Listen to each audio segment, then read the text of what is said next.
What up, gamers? DreamcastGuy here, and today we're talking about the freaking Splinter Cell remake because it finally exists. This is by far the most requested Ubisoft project of all time, and it's finally in development. But to be honest, I think the game is probably gonna suck. And we're gonna talk about that today. Real quickly, before we dive into the topic itself, I do want to just quickly thank you guys for the over 8 million views this year. Tons of watch time, lots of new subscribers. I seriously appreciate it. The amount of love this channel gets continues to melt my brain every single day. But let's talk about Ubisoft. So this was just randomly announced yesterday, and it's gotten a lot of the internet talking about what this could actually mean, because everybody has been specifically talking about Splinter Cell coming back for literally a decade. It seems like one of those series that's loved by the fans so much and completely disregarded by Ubisoft, even though they managed to create Sam Fisher and his incredibly fun stealth universe. Pretty much the only times we've seen this character over the course of the last couple of years has been in microtransaction-filled cell phone games or like side optional skins. Like, Ubisoft treats their character, despite the fact that everybody enjoys him so much, as a complete joke. But let's talk about this official announcement, because something about this, it immediately seems strange. This is over on the Ubisoft blog. They just randomly dropped this without any sort of fanfare. There's no trailer, it's simply a picture and essentially a very detailed interview that gives us our first real information as to what this game is going to play like, which is all that really matters to me.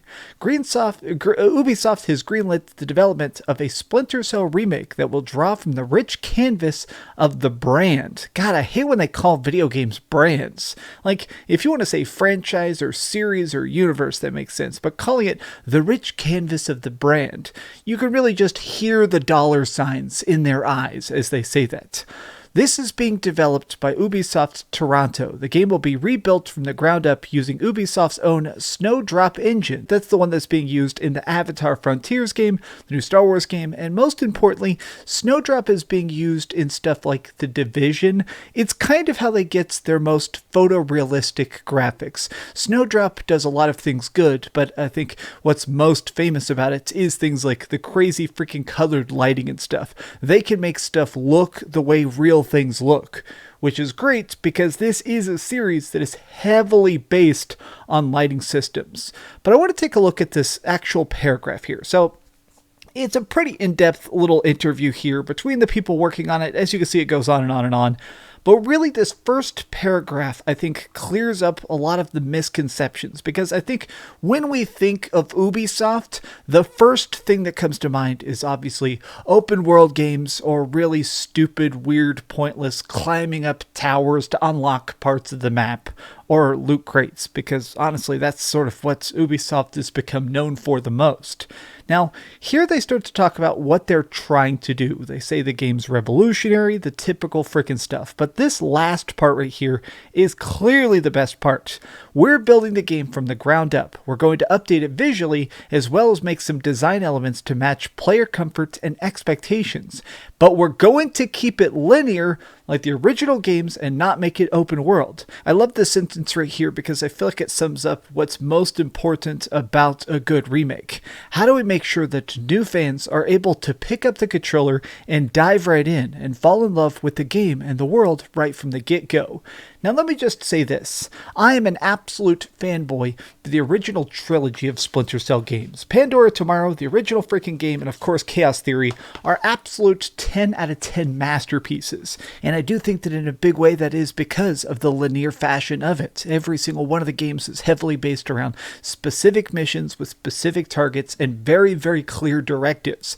They told a story, they introduced us to Sam Fisher, and they gave us a chance to really experience stealth combat in a way that didn't exist before that. You know, part of the reason I feel like Splinter Cell is so loved is that even the worst Splinter Cell games are still pretty fantastic. Even as the games became a bit too actiony for my tastes, you could still see what they were trying to go for, and they were still very enjoyable experiences. But I feel like I want to take a look at Reddit here because I feel like people are sort of talking about their fears for this game. Like, one of the main things is that people are saying that they're annoyed that they keep using the word respect for the original fan base. Like, the Ubisoft marketing is so flip-floppy about talking about what's good or bad about their own projects. But here, this is the weirdest part, is the fact that they're just dropping this as a blog post. This is just straight up them showing a blog post after not even acknowledging Splinter Cell in a major way in almost a decade. Suddenly they just drop this and expect us to really be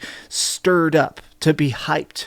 Now, I think that the other part of the concern comes down to the fact that this is Ubisoft. Ubisoft does some very dumb, very stupid stuff. Like right now, they're putting NFTs into video games. This is the thing that's just been introduced to their major project, Ghost Recon Breakpoint.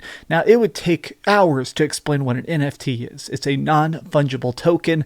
Essentially, what this means is that right now, their games are getting microtransactions that you can sell to other people. So you can pay for like a costume that will only exist on your character, and then you can sell it to other people. So, I mean, stuff like this feels like a weird, stupid, cyclical nature, where now not only do they want their games to become like very, very profitable, but they want them to be these like closed market ecosystems. This is kind of what pisses me off the most about modern day Ubisoft, is the fact that everything with them has to be the biggest billion-dollar freaking idea. They can't just make a good game. They can't just make something that plays good and looks good. Now, they always have to make it into this industry-defying genre-constructed universe. Like For Honor. Remember For Honor? They said straight up that the point of For Honor was to become an incredibly profitable endeavor, which is why that game is filled with such a giant cash shop that lets you buy every suit of armor, every freaking character, everything in that game has a price tag to it to some degree, which to me does kind of ruin the experience. And that's sort of my fear with this, because going into freaking Splinter Cell, the fun of it is the contained aspect of it. The fact that we are just playing these very fun, incredibly scripted, but perfectly built missions. That is the glory of Sam Fisher's games. You know they're going to put weed skin in this. They're going to put the most ridiculous cosmetics. I bet they're going to have some sort of thing where they're going to try and resell us the original DLC for the games or something like that, because this is Ubisoft. So I decided to look up Ubisoft Toronto specifically. So these are the people that are directly in charge of the Splinter Cell remake. You can see that this is their big catalog of games that they've been working on for the last couple of years. Oh look, there's For Honor, the microtransaction king itself. But also, if I can be incredibly rude here for a second, I feel like these games are all kind of the blandest open worlds. Watch Dogs Legion looks very good. Graphically, I think it's a bit of a masterpiece, but like, I've kind of forgotten it. I fully beat Watch Dogs Legion, like start to finish, completely finished it.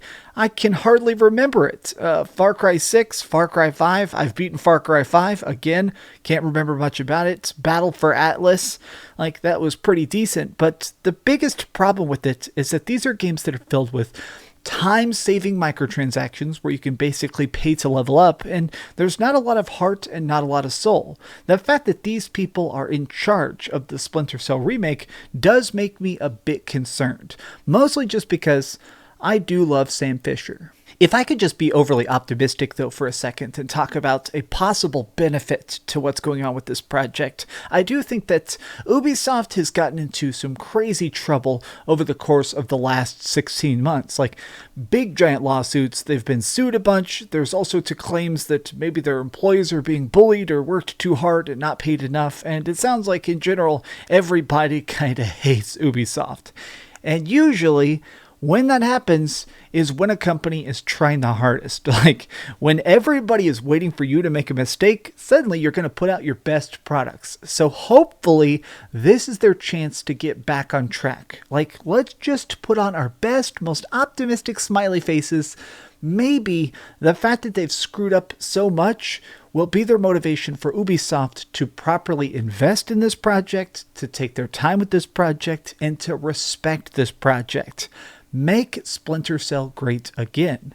Alright guys, well these have just been some off-the-cuff thoughts because this news popped up yesterday morning and I've been dying to talk about it. I love you guys very much. I hope you're having a great day. And please do me the biggest favor of all and keep dreaming. And also like this video if you want.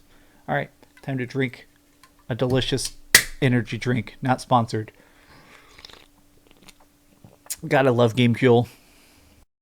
Thanks so much for watching that video. If you want to see something else, you can always click this link to see what I put up last, or, subscribe and see what's coming up next. Also, I promise that whatever I do, it'll try not to suck.